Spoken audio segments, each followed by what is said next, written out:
Okay, so since I have a fair number of you that are getting yourself sick and are not here, or for whatever reason you're not here, I wanted to make sure that you have some of the examples that everybody else is getting during class.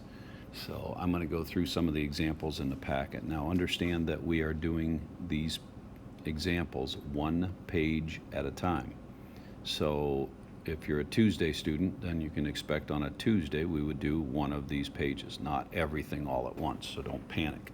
I just figured I'd send them out all at once as one packet instead of splitting them into separate ones. So I'll start by thinking about equations. So when we're looking at equations, we have 5 steps that we can follow. And if you follow these steps, you'll end up with the variable all by itself equal to some number. Okay, so the first step is to distribute. If I don't see parentheses, then I move on to the next step. And for the first one, I obviously don't see parentheses. None of these on this page will have parentheses. But that's the first thing you should be thinking of. Can I distribute? Can I take the number on the outside of the set of parentheses and multiply it by both things on the inside? The second thing is, can I combine like terms?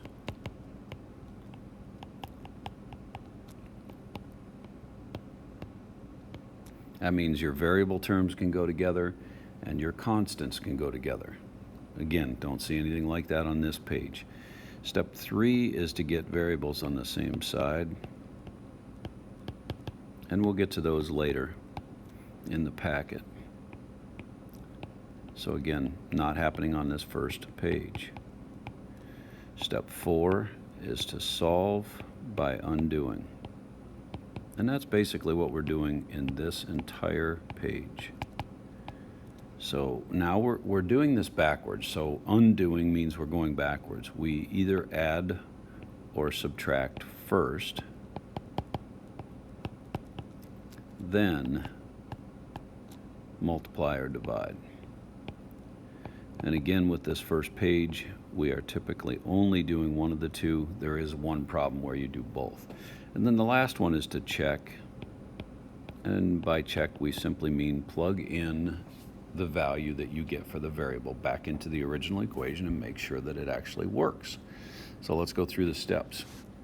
I have to solve by undoing. Right now I'm taking x and subtracting 1.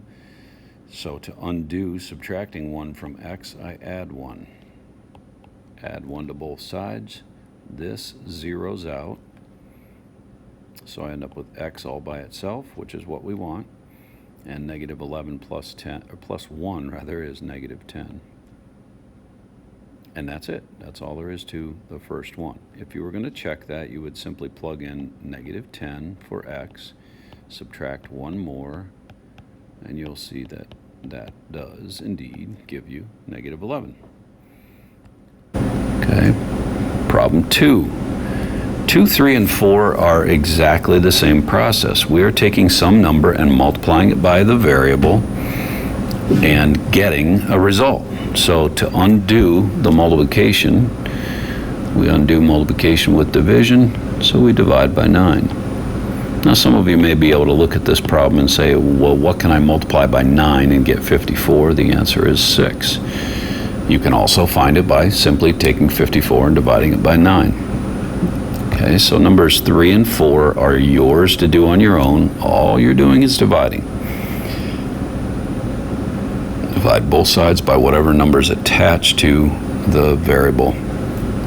Number 5 and 6 are the same types of problems. Number 5, we want to multiply. Because we are dividing the variable, some number, by 18, instead of dividing by 18, we multiply by 18. Now what this technically does is 18 is 18 over 1, and the 18s diagonally cancel each other out to 1. Okay, so essentially you are left with just x. But if I multiply one side by 18, I must multiply the other side by 18. And I think you'll find you get 216. So number 6, you need to do on your own. Again, what are we dividing the variable by? Multiply by that. Number Number 7 is a little bit confusing, but it can be rewritten so that it's not.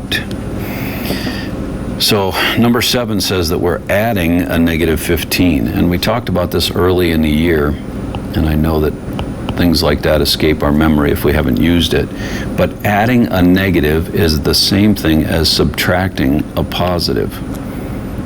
So I'm down to m minus 15. So if I'm taking 15 away from m, then I have to add 15 to both sides. And when I add 15 to negative 15, I get 0. And when I add 15 to negative 10, I get 5. Okay, same type of process for number 8. Always look for the non-variable term. How do I get rid of that non-variable term? Okay, 9, 10, 11, all the same. 12, 13, and 14 look just like number 2. Okay, so when you do 12, 13, and 14, look back to number 2. Number 15 and number 16. 16 is a little bit different because it has a fraction that the left-hand side of the equation is equal to 2/9. But if you just look for a fraction calculator, you're just multiplying by 18. So you need to take 2 over 9 times 18. And the rest of them are all yours to finish on this page. Now, for those of you that are adventurous, I'm going to go ahead and videotape the next page. The next page is two-step equations. So if you want to, you can continue working on, each day you should be working on this. So if you started this on Monday, then imagine that Wednesday we're going to continue, so we're going to be working on these ones on Wednesday. Now these are two-step equations. That means we're going to be doing 2 operations, or undoing 2 operations. So first I'm multiplying 8 times n, and then I'm subtracting 5. I don't know what the number is that I'm multiplying by 8, but that's the process. 8 times n, subtract 5. So I need to undo that backwards. So instead of subtracting 5, I want to add 5. And that gives me 0 here. So I have 8n is equal to 144. And then I take out the calculator, and I take 144, and I divide. Because I'm multiplying by 8, I have to divide by 8. And I get 18. So what did we do first? We undid the subtraction by addition. What did we do second? We undid the multiplication by division. So that's how this page is going to look. Okay, number 22. A little bit more complicated because now we do have to distribute. All right, and if it feels like I'm going fast as you're trying to copy these down, obviously you can stop this video. As soon as I'm done with a problem, you stop it, copy the problem down, step by step. So with number 22, we're distributing. That means we're taking -4 and multiplying it by +7, and -4 and multiplying it by the mystery number 1 that's in front of the variable. -4 times 7 is -28. -4 times +1 is -4v. That's equal to 28. Now I want to get rid of the constant. The constant is -28, so I do the opposite. Add 28. Zeros out. Add 28 here. You get -4v equals 56. Now I want to get rid of the -4. How do I turn a -4 into a 1? By dividing by itself. Whatever you do to one side of an equation, you do to the other. You get -14. 56 divided by -4. Okay, so the process of distribution, you have to be careful with your signs, but we're simply multiplying. Okay, so that's more of a multi-step, even though we end up with 2 steps. number 23 is just like number 21. 23 we need to add first.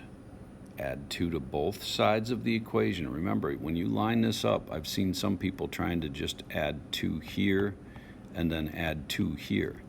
That's not the opposite side of the equation. Right? So you've got to add 2 to this side of the equation to get rid of that 2. Then we have to add 2 to the opposite side of the equation. I end up with negative 3a equals negative 21. And then I simply divide both sides by negative 3. It's the same process over and over and over again. I love this repeating a process over and over again because it helps you to remember what that process is the more you do it. Okay, 24 and 25 are yours to do. They are just like number 22. We have to distribute first. Make sure you put the signs into your calculator. Even the calculators on your phones have a little button that you can push that changes a positive to a negative. So just make sure you put the signs in, because when you multiply a negative times a positive, you get a negative. When you multiply a negative times a negative, you get a positive. So looking at these equations down here, the first 2 are probably the most confusing of all of them. The rest of them mimic what we did up above. So number 27, in order to get rid of the 6 that's in the denominator of that left-hand side of that equation, I have to multiply by 6. So I'm going to take this entire thing and multiply it by 6. Why? Because these 6's cancel each other out.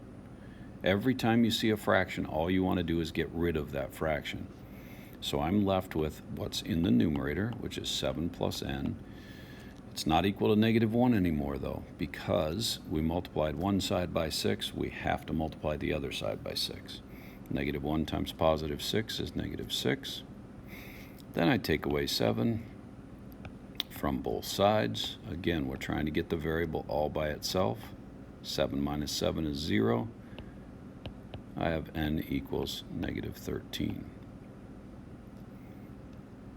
Okay, same process for number 28, only we're multiplying by something different because we want to clear the fraction that has a negative 2 in the denominator. Okay, so now you have 2 pages recorded. I will record and post more of them later.